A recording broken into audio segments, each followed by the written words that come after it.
नमस्कार दोस्तों, welcome to GST Etawah YouTube channel. दोस्तों आज पेश है एक और video.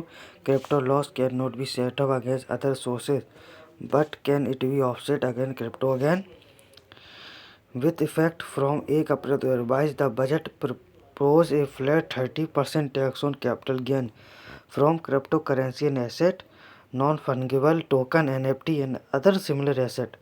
According to the budget proposal, a flat 30% tax will be imposed regardless of how long a person has held a virtual digital asset. Furthermore, no other deduction will be allowed except from acquisition cost and if a capital loss occurs as a result of a transaction involving this asset, no set-off against other income or carry forward will be permitted. As a result, if you lost money on virtual digital asset, you were able to offset the loss against any other income to lower your taxable income and thus lower your tax liability. मतलब क्या हुआ दोस्तों, मतलब ये है इसका crypto loss को other source के विरुद्ध सेटअप नहीं किया जा सकता, लेकिन इसे क्रिप्टो गेन के विरुद्ध सेटअप किया जा सकता है। मतलब आप लोग समझे, जैसे क्रिप्टो में आपको लॉस होता है तो उसको किसी अदर इनकम की तरह अदर इनकम में सेटअप नहीं किया जाता, ना कैरी फॉरवर्ड किया जा सकता, लेकिन इसे कैपिटल गेन के विरुद्ध सेटअप किया जा सकता है। ठीक है। 1 अप्रैल 2022 से जो प्रभावी बजट के क्रिप्टो करेंसी एसेट पर होने वाले लाभ और फ्लैट 30% टैक्स का प्रस्ताव दिया गया है। किसी भी प्रकार का कोई डिडक्शन नहीं दिया गया है। अगर किसी व्यक्ति क्रिप्टो एसेट में किसी को लॉस होता है तो इनकम में कैरी फॉरवर्ड नहीं दिया जाएगा।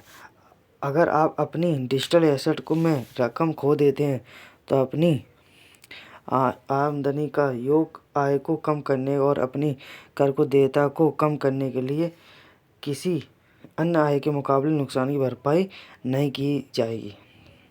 मतलब अगर आपका डिजिटल करेंसी में कोई मनी लॉस हो जाता है तो आपकी जो टैक्सेबल इनकम होगी तो उसमें आप वो इनकम जो है वो घटा नहीं सकते हैं।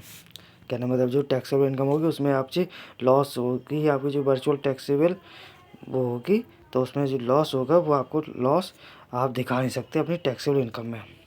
आगे दिया the budget 2022 explanatory memorandum state no detection respect of any expenditure other cost of acquisition. वही बताया गया है कि अदर कॉस्ट ऑफ एक्विजिशन में कोई भी डिटेक्शन नहीं दिया जाएगा और allowance are sort of any loss shall be allowed to the SSC under and provision of act while computing income from the transfer of such asset. Further, no set of any losses arising the transfer of virtual digital assets shall be allowed against any income computed under any other provision of the income tax. Such a loss shall be allowed a carry forward to subsequent assessment year. यही बताया गया है। When the having your loss money trading a crypto asset such as Bitcoin and make money selling another such as Dogecoin, can you offset the loss from the Bitcoin against capital gain from Dogecoin and situation low in the taxable capital gain और taxable capital, इसमें example दिया गया है। Thank you. तो दोस्तों जैसा कि आप लोगों ने वीडियो में समझा कि आपका जो लॉस होगा वो आपको कैपिटल गेन के जो आपको लॉस होगा तो आपको उसी साल में जो कैपिटल किसी मतलब कहने मतलब ये है कि आपको किसी क्रिप्टो में लॉस होता है तो किसी में प्रॉफिट होता है, तो आप जो प्रॉफिट होता है उसमें ही आप सेटअप कर सकते हैं। उस लॉस को आगे आप कैरी फॉरवर्ड भी नहीं कर सकते जो लॉस आपका हो रहा है। जैसे कि अगर आपका शेयर मार्केट में हो जाता है तो आप उसे कैरी फॉरवर्ड ही कर सकते हैं, पर आप इसमें कैरी फॉरवर्ड नहीं कर सकते। और दूसरी बात ये, इसमें फ्लैट 30% का कैपिटल गेन लगेगा प्रॉफिट पर। तो ये 2 मेजर अपडेट हुए हैं बजट में जो 1 अप्रैल 2022 से लागू हो जाएंगे। Thank you for watching video में देखने के लिए। चैनल को सब्सक्राइब कर लें, बेल आइकन प्रेस कर लें। ऐसे ही हम लोग इन्फॉर्मेटिव वीडियो लाते रहते हैं TDS GST income tax TDS से रिलेटेड। तो thank you for watching, subscribe and bell icon press कर लें। Thank you watching.